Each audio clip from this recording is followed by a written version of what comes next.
one. Good afternoon, everyone, and welcome back to another episode of American Lineage Podcast. And my name is Wade Francois Edwards Sr. I'm your host and also aspiring genealogist. Now, today's topic is going to be a spinoff from last week. Of course, we covered the evolution of the Francis family lineage and branches throughout the state of Louisiana.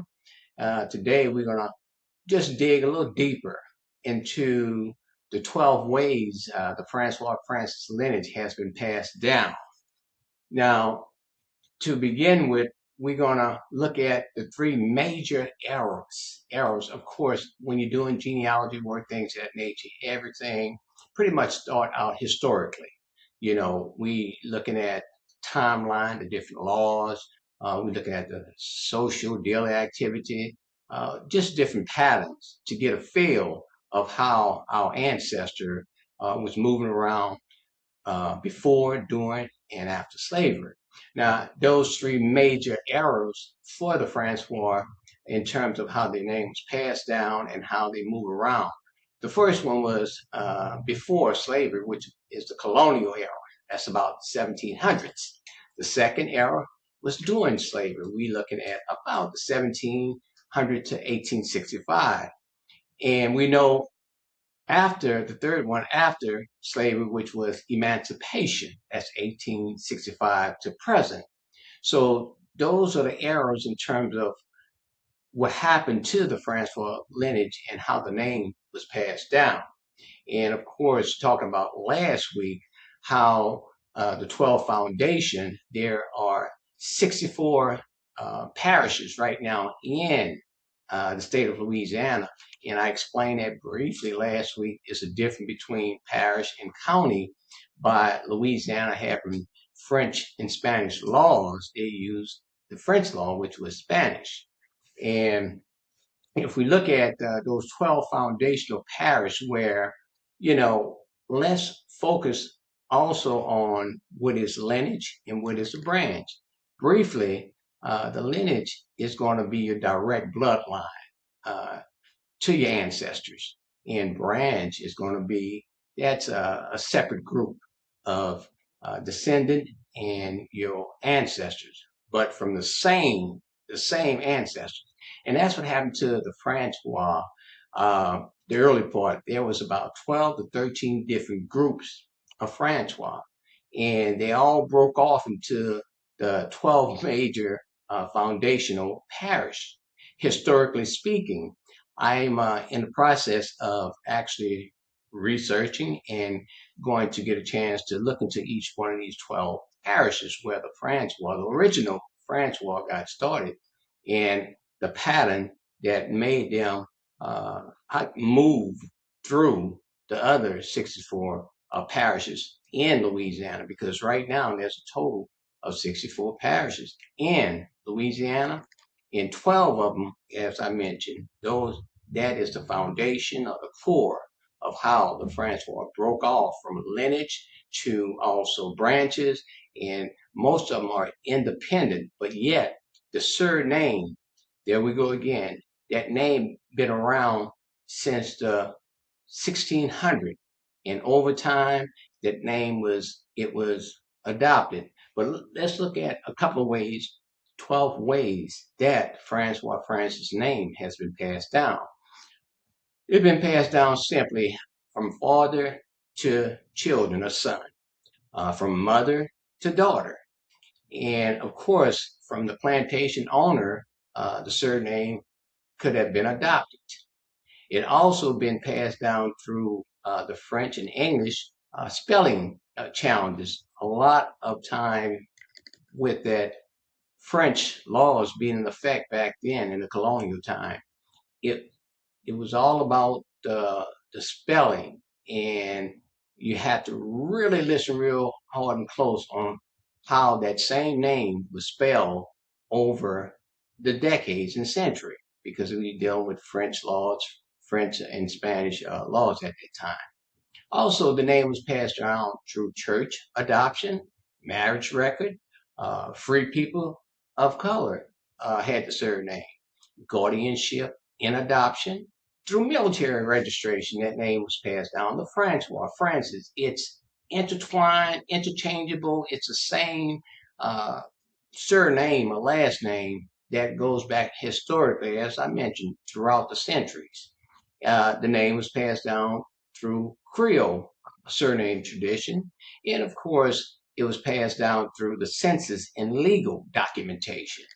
And finally, the name was passed down through the migrations of the misspelling patterns when, after 1865, a lot of your formerly enslaved people took on the plantation owner surname.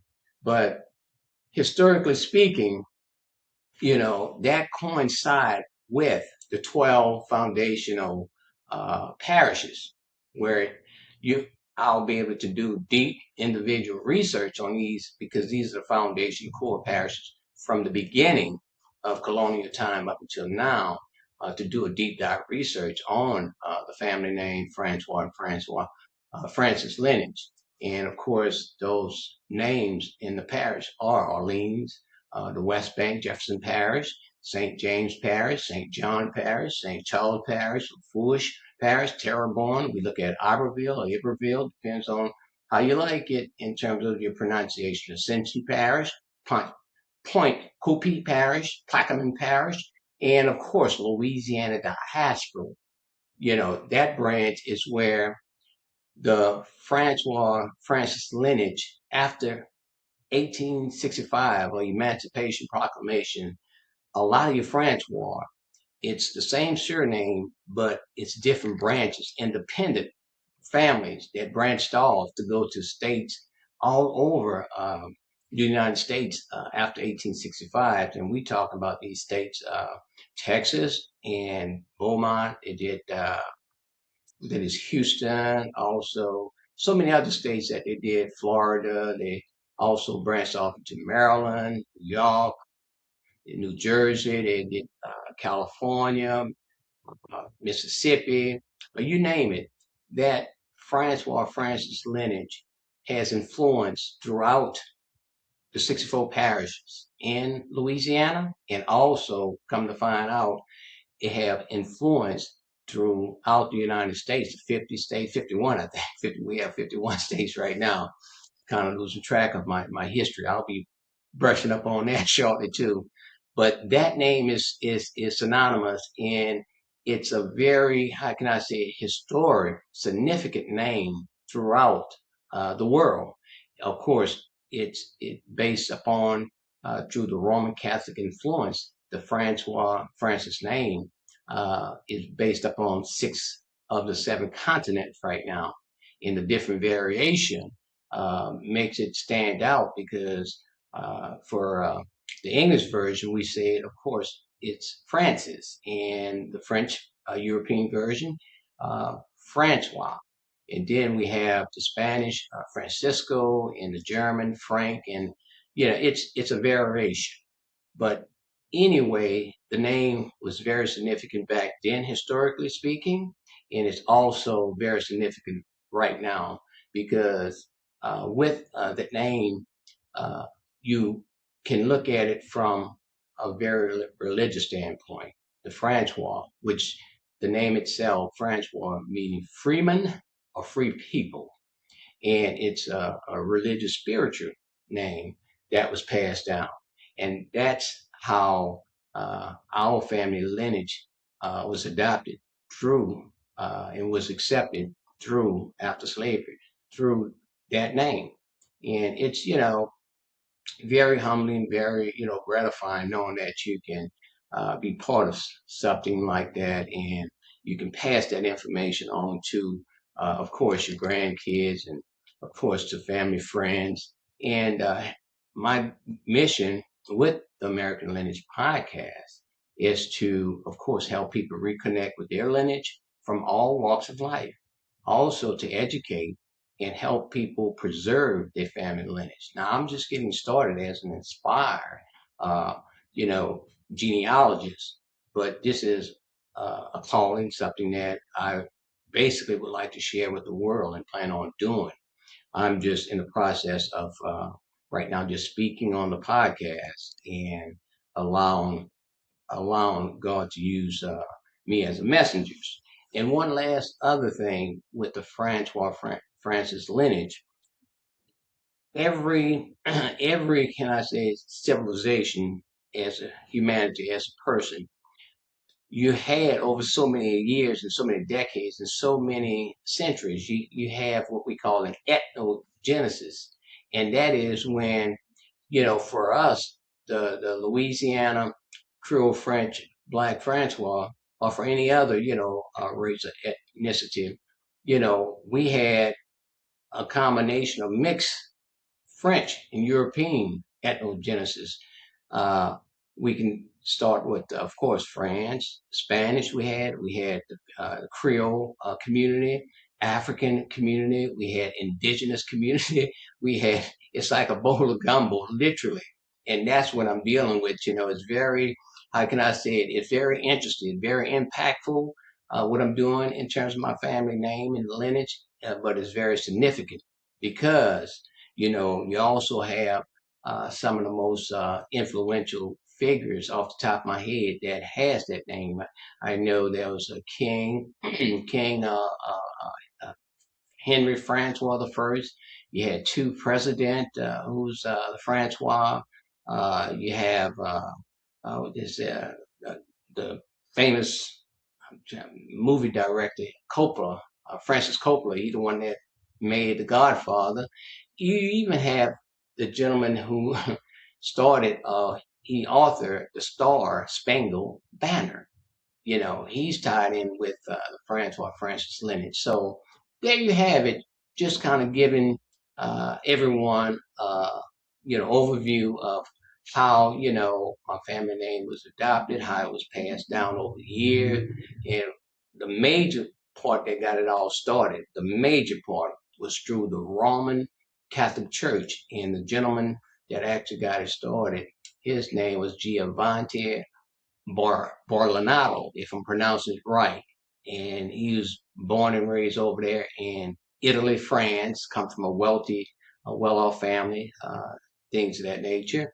And he decided to give his life to God after serving in the military, gave up all his worldly possession and took on, what he indoctrinated, so to speak, implemented through the Roman Catholic Church, which is called right now the Franciscan Order. That's a group of principle that the Roman Catholic Church uses right now.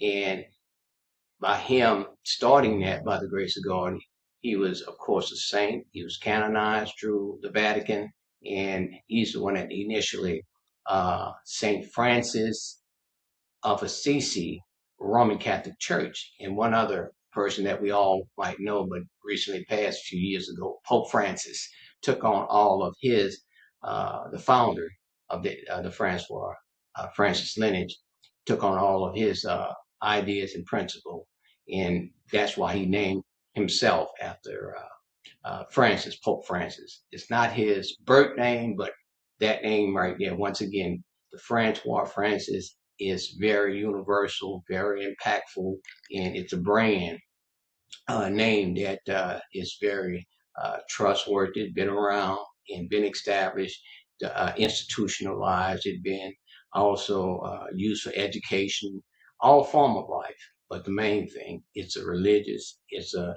very spiritual name. It's all about, giving God the glory and helping humanity as a whole. So there you have it. Once again, I just wanted to also give some credit and also a shout out, as the young people say, to my podcast producer and also veteran, retired Navy, a military man, been doing an excellent job over the past week when we put this podcast together each week. So if you have any comments, any questions, I would love to hear from you. We'll be definitely doing more and more of these podcasts and looking forward on my genealogist and historian to definitely come and shine more deeper insight on what we're doing by trying to connect and reconnect family from all walks of life. And thank you once again. We'll get a chance to see each other, and God bless you. Have a great day, and I'll talk with you then. Thank you.